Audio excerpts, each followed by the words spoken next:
Welcome. This time around, we're going to continue our discussion on image formation by lenses. We're going to talk about a few features of lenses, which we couldn't talk about in our earlier discussion because we were introducing a lot of terminology. But now we're in a good time where we could start talking about the properties of lenses. So we have a short discussion on properties of lenses, and then we will see how lenses can be used to predict where an image is going to be formed by the process of ray tracing. We will see this technique. It gives us a bit of an indication of where the image is going to be located. It's more of an idea. It's not very quantitative, but more qualitative. And then we have also the lens, or rather the thin lens formula, which will help us to get more quantitative properties of where the image is located, and particularly how far is it relative to the lens. Okay, so let's begin with a little more properties on lenses. So last time we were together, we discussed the idea of a focal length of a lens. Remember that a lens, in particular the converging lens or the convex lens, would cause parallel incoming rays to converge to one singular point. And that singular point was called a focal point. Now, the distance from the focal point to the middle of the lens was referred to as the focal length. Well, one of the things we know about lenses is that the more powerful a lens is, the closer it causes these parallel rays to converge. That is, the point of convergence is a lot closer to the lens than it would be for a less powerful lens. If a lens can cause parallel light rays to converge quicker, we think of that lens as being more powerful than one that does so slower, that causes the parallel incoming rays to converge slower. What do I mean by slower?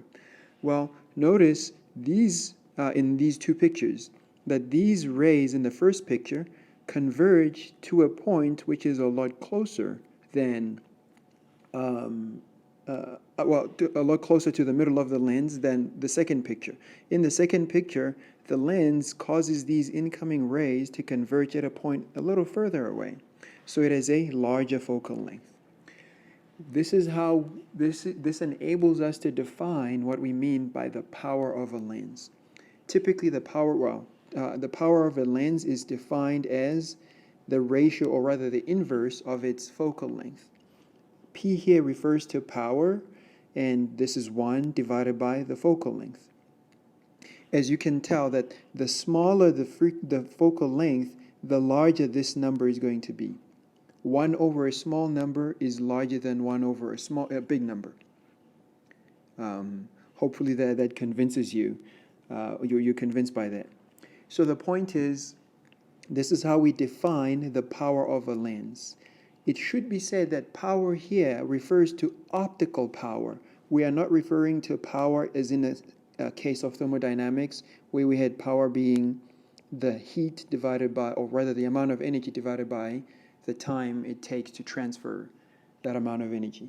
So this is a different sense of power, so maybe I should emphasize that this is optical power, which in optics, it's sufficient for us to simply refer to it as power, because it won't confuse us. We know we're not talking about heat per time.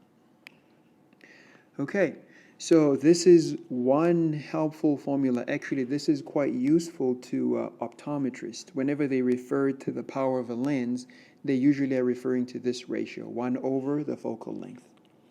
In optometry, because of how useful this idea is, we know that the focal length is measured in units of length, so typically meters. So therefore, the power of a lens, the optical power of a lens, is given by units of 1 over meter, or per meter, which in optometry they usually define this as a new unit, usually referred to as diopter. So a lens which has two diopters has a certain focal length, or rather, if we know the focal length of a lens, we could tell you how strong that lens is. That is, how powerful that lens is, using this formula. So also, now how do we know the focal length of a lens? One way to think about lenses is how they are formed. For instance, I like to think of them as being carved out from two intersecting circles. So a convex lens or a converging lens, it has two curved edges. You might think of it as having taken two circles or cylinders, but then cut off this part of that cylinder. But these cylinders from which this lens is carved out of had a certain radius. It turns out that the focal length of the lens that comes out of these two cylinders, from which the lens would have been carved out, the focal length is equal to half the radius of that cylinder. This radius r is known as the radius of curvature. Sometimes this is not indicated. Sometimes you might be given the radius of curvature. The point is, if you have the radius of curvature of a lens, you know the focal length. And if you have the focal length, you can determine the radius of curvature. So the point is, by knowing the radius of curvature, we can determine the focal length and also determine the power of a lens. Okay, so that was a discussion on how a convex lens could have been produced from two spherical or two cylinders. Now, what about a concave lens? A concave lens can be thought of as being made out of carving out from a solid block, carving out these radii out, carving out these parts. So then on this part, we see that if incoming light rays were to enter here, using the law of refraction, we expect for these rays, parallel rays, to diverge. So the point is, if we were to remove this part of the solid block and that part of the solid block, we would end up with a concave lens or a diverging lens. Again, we are able to, because of the circles over here, we can again determine what the focal length of such a lens produced from these, from this process is going to be. Again, it will be given by the focal length of such a lens will be given by the radius of curvature divided by 2.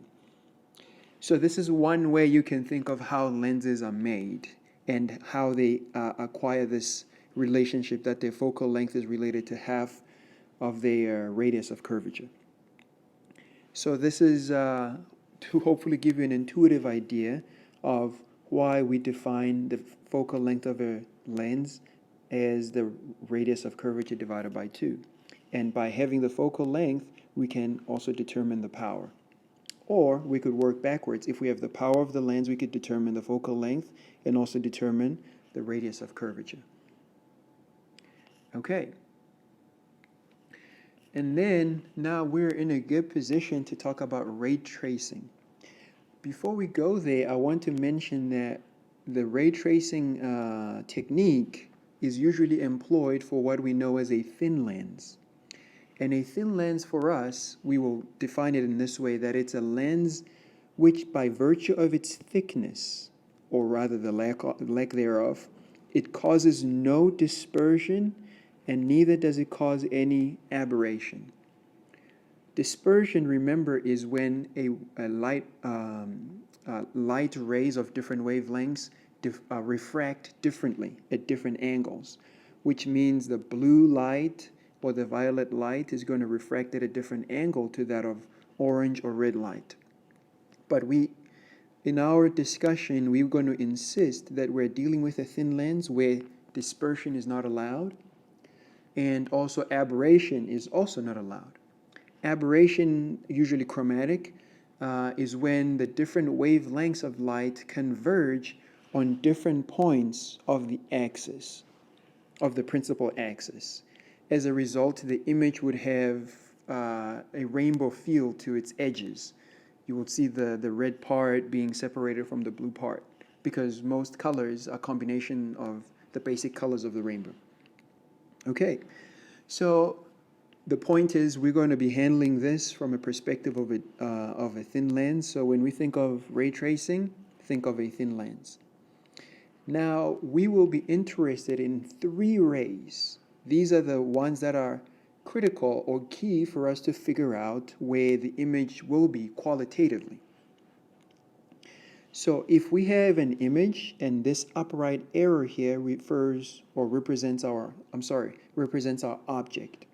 We have our object over here and we have our lens over here. The first important light ray we're going to focus on is the one that is parallel to the axis as issuing from one point.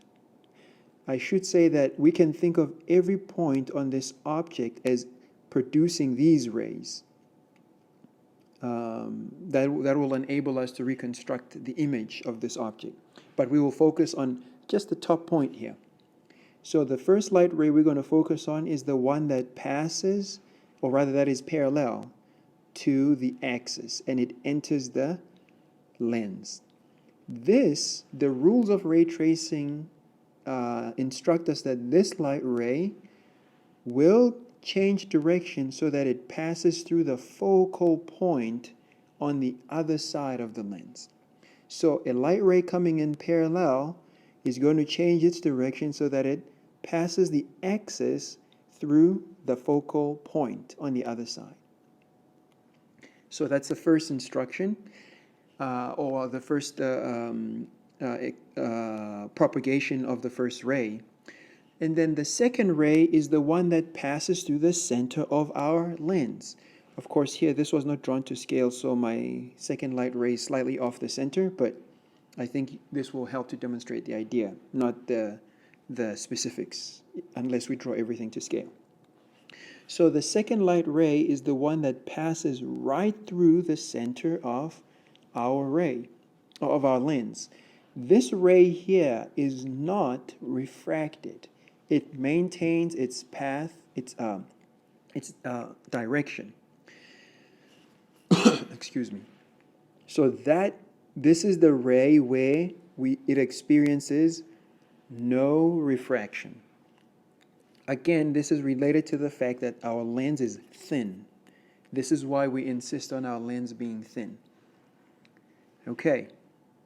And then finally, the third light ray is the one which issues from our object, passes first through the focal point, and then interacts with the lens, and therefore changes its direction so that it's parallel. You might see that light ray 1 and light ray 3 are simply just inverses, if you think about it, of one another. Light ray 1 is first parallel, and when it interacts with the lens, it's directed toward the focal point, whilst light ray 3 was initially directed toward the focal point, but when it interacts with the lens, it changes its direction so that it's parallel to the axis. Now, where these 3 light rays meet will be the image of that point. So this point here, from which these 3 light rays issue, will be mapped, or will be projected, or its image will be located over here. And the same can be done of every point on this object. And this enables us to reconstruct the image. Notice our image over here will be upside down. We're going to talk about this later on, about projection, the orientation of the image, whether it's virtual or real, and also its magnification, whether it will be larger than the object or smaller than the object. Thus far, we haven't specified that, but we will get to it later on. Okay, so key features here is that the object is located at a certain distance away from the center of the lens, and that distance we signify by DO.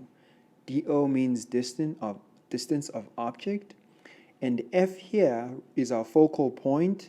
Remember, the distance from our focal point to the center of the lens is known as the focal length.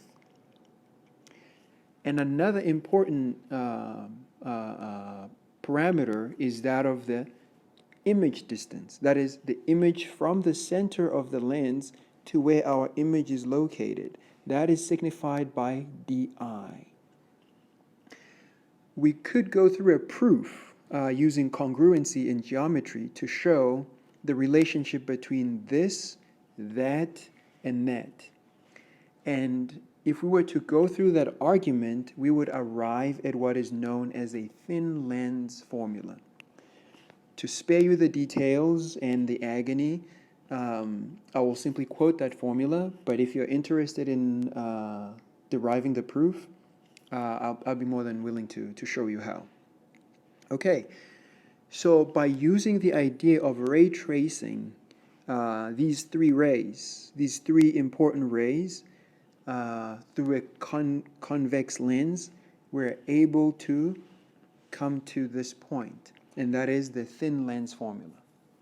If we were to use the arguments of congruency from geometry and trigonometry, we would find that the ratio, that is 1 over object distance plus 1 over image distance, this will be equal to 1 over the focal length. This formula is what allows us to pull out the quantities, that is the object distances, the image distances, and the focal lengths.